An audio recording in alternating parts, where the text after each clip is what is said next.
When you think of Vietnam, what's the first thing that pops into your head? For a lot of us, it's a series of powerful but pretty specific images from history. Well, today, we're going to explore a completely different story. One that's not written in headlines, but in stone, wood, and tile. This is the story of a nation, told through its amazing architecture. And this quote, it really hits the nail on the head, doesn't it? Decades of conflict have left this deep mark on how the world sees Vietnam. But you know what? That's only one chapter in a much, much longer story. And that's exactly what we're going to do. Because if you look closely, Vietnam's buildings tell this incredible tale of emperors, traders, colonialists, and villagers. They show us a culture that's complex, resilient, and just unbelievably creative. So, what is the secret to Vietnam's unique style? What's its design DNA? It all comes down to one really powerful concept: syncretism. And this idea right here is the key to understanding everything that follows. Okay, so syncretism is basically Vietnam's cultural superpower. For centuries, the Vietnamese people have absorbed influences from all over, from China, from France, and instead of just being overwhelmed, they've blended these different patterns into something entirely new, something completely their own. So let's look at the key ingredients in this amazing mix. You've got the elegant, curved roofs you see in Chinese-influenced temples, you've got the charming, shuttered windows of French colonial villas, and then you have the practical stilts of local village houses. It's like 1,000 years of history, all blended together into one beautiful and totally unique architectural language. All right, let's see how this all plays out in the real world. Starting right at the top, we're going to look at how rulers, both Vietnamese and French, used buildings to make a very powerful statement about who was in charge. So in the old imperial capital of Hue, the Nguyen dynasty didn't just build a city. They tried to align it with the entire cosmos. Everything was laid out according to the principles of feng shui. That's geomancy, which is all about respecting the natural energy of the earth, often seen as the bodies of a dragon and the tiger. For them, true power came from being in harmony with the land. And the scale of this was just immense. The defensive walls of the citadel at Hue stretched for 6 miles. This wasn't just a palace. It was designed to be a universe all in its own, protected by these massive stone walls and moats filled with lotus flowers. And inside, the grandeur was just breathtaking. The main throne hall was held up by 80 enormous columns, every single one lacquered in this auspicious red and brilliant gold.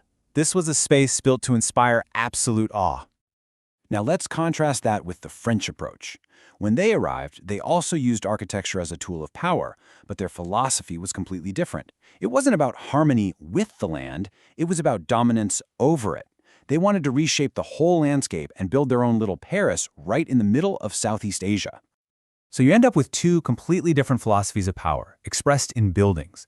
On one side, you have Imperial Hue, whose power comes from this deep, spiritual alignment with nature. And on the other, you have French colonial power, which is all about stamping a foreign image onto the land. Two very different ways to build a capital. But, power isn't all about emperors and governors. The real foundation of Vietnamese style, its soul, is found in the everyday architecture of its towns and villages. In busy trading ports like Hoi An, a fascinating blend of cultures created a really unique solution to an economic problem. This is where we see the birth of the iconic tube house, and it's a direct result of Chinese merchant traditions meeting local needs. And this is just brilliantly clever. Back then, taxes were based on how much of your house faced the street. So what did people do? They built these super narrow facades. But to get enough space, the houses extend way, way back, sometimes up to 150 meters. The big challenge then becomes light and air, right? Well, they solve that with these ingenious internal courtyards. It's a perfect sequence. Shop at the front, then a courtyard, then a living space, another courtyard, a kitchen, and finally the ancestral altar. It's a masterclass in form following function. Now, beyond the home, the absolute heart of community life was the Dinh. And this wasn't just a building. It was the village's administrative, religious, and cultural center, all rolled into one. It's where village business was handled, where gods were worshipped, and where festivals were held. It truly embodied the spirit of the entire community.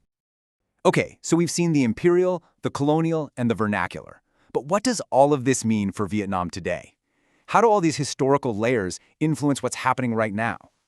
This quote just sums it up perfectly. Today's Vietnam style isn't one single thing you can point to. It's this eclectic, dynamic fusion of everything that came before. It's a constant conversation between the past and the present. And this timeline really shows you the whole journey. You can literally see the layers building up over centuries, from ancient traditions to imperial and colonial influences.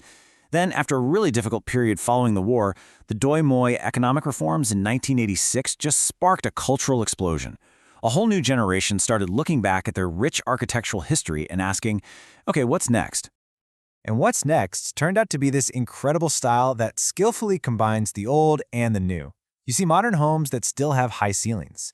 And not just because it looks cool, but because it's a traditional, natural way to get ventilation in a hot climate. And no matter how modern the design gets, the ancestral altar often remains a central, non-negotiable part of the home. And this brings us to our final thought. Vietnam's architectural identity has always been created by blending outside influences. So in today's world, with instant global trends everywhere, the big question is, how does this unique style keep evolving while still staying true to its roots? It's a fascinating challenge for a country with such a rich and layered story.